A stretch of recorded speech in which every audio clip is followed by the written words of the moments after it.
You just spent 43 minutes arranging the pens on your desk.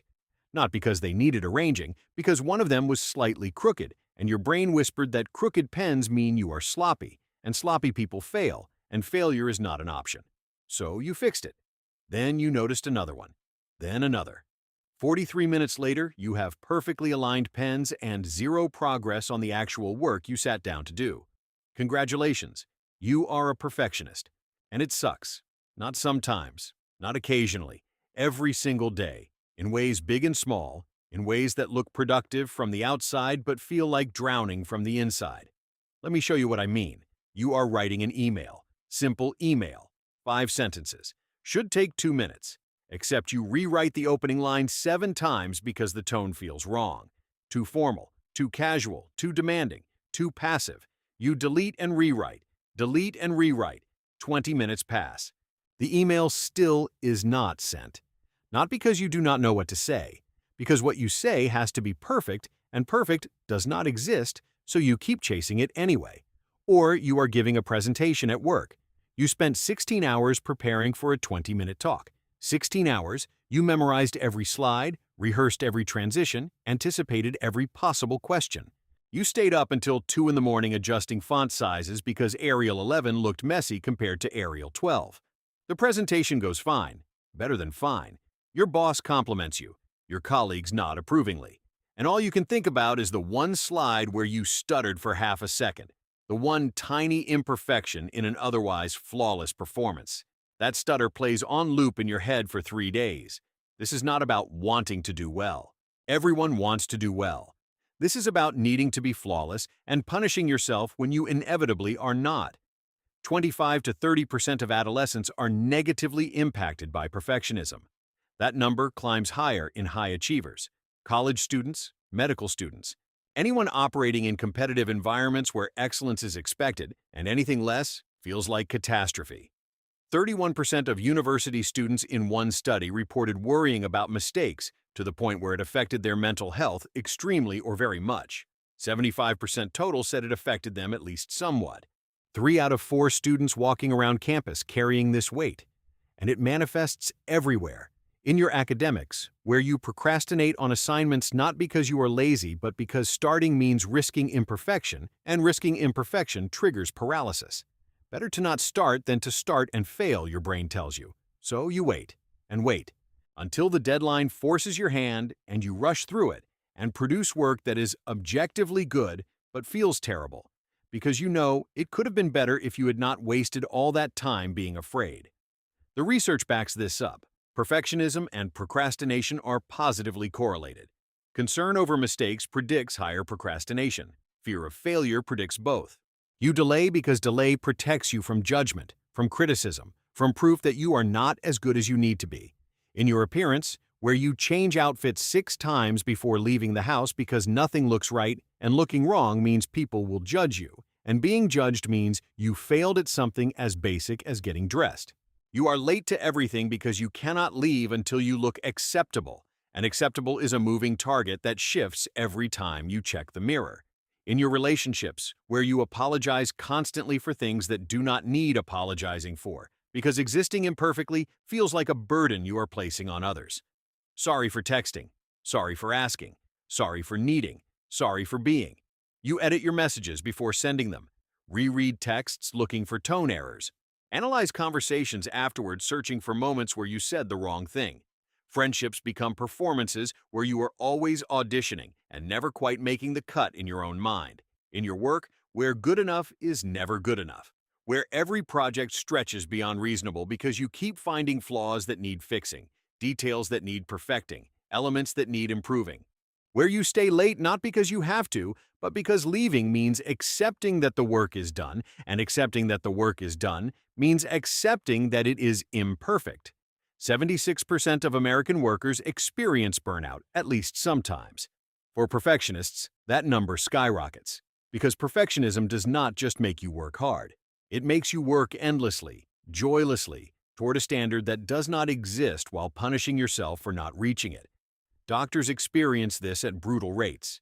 30% have burnout at any given moment, 60% over their lifetimes. Teachers, nurses, anyone in caring professions, Anyone who ties their self-worth to outcomes and measures their value by whether they saved everyone, helped everyone, fixed everything. Spoiler, you cannot save everyone. Trying to will kill you. Not literally, usually. But the stress accumulates. The anxiety builds. Perfectionism is linked to depression, to generalized anxiety disorder, to social anxiety, to obsessive-compulsive tendencies, to eating disorders, to insomnia, to self-harm. Meta-analyses show these connections across hundreds of studies. Perfectionism sits at the root like poison in the soil. Because here is what perfectionism actually is underneath all the high achievement and meticulous attention to detail.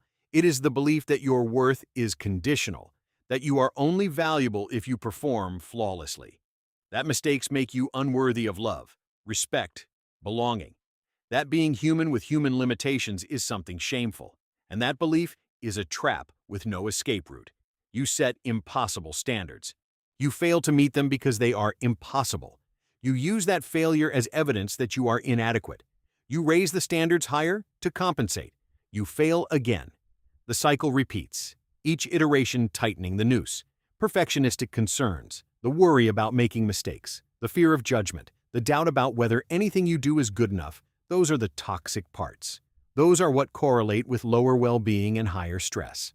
Those are what predict depression and anxiety and all the downstream consequences of spending your life afraid of your own inadequacy.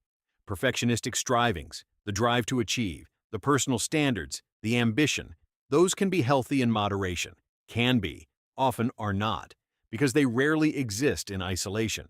High standards without self-criticism is like fire without smoke, technically possible, rarely observed. You know what is wild? Imposter syndrome affects 22 to 47% of medical students, almost half. People who made it through years of brutal academic competition, who earned their spots, who proved themselves repeatedly, still feel like frauds. Because perfectionism tells them that any success is luck and any failure is proof they never deserved to be there in the first place. Women experience this more than men. 41 to 52% of female medical students deal with imposter phenomenon compared to 24 to 48% of males. The gap exists across fields because society teaches women that they have to be twice as good to be seen as half as competent. So they internalize impossible standards and then hate themselves for not meeting them. And social media makes it exponentially worse.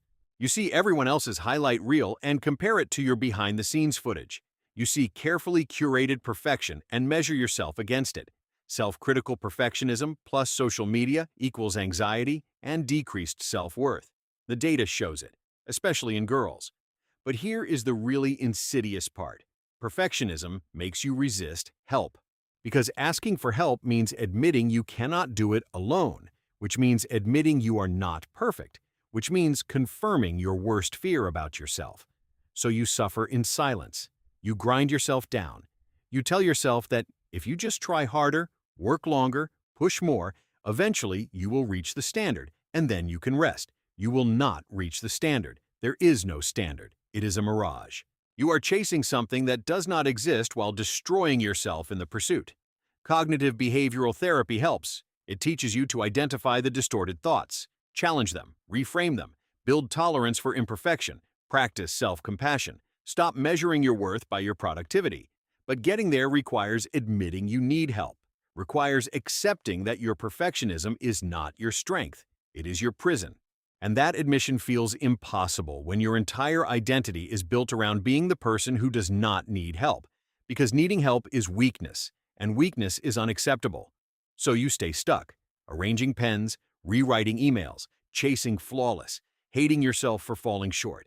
And it sucks. Every day, in every way, you deserve better than this. You deserve to make mistakes without it feeling like the end of the world. You deserve to try things and fail and learn and grow without self-destruction. You deserve to be imperfect and still be worthy. But perfectionism will not tell you that. It will tell you the opposite, that you are only as good as your last achievement. That one mistake erases 1,000 successes. That rest is laziness, and self-compassion is self-indulgence, and anything less than perfect is failure. Those are lies, all of them, but they are convincing lies, and they are killing you slowly.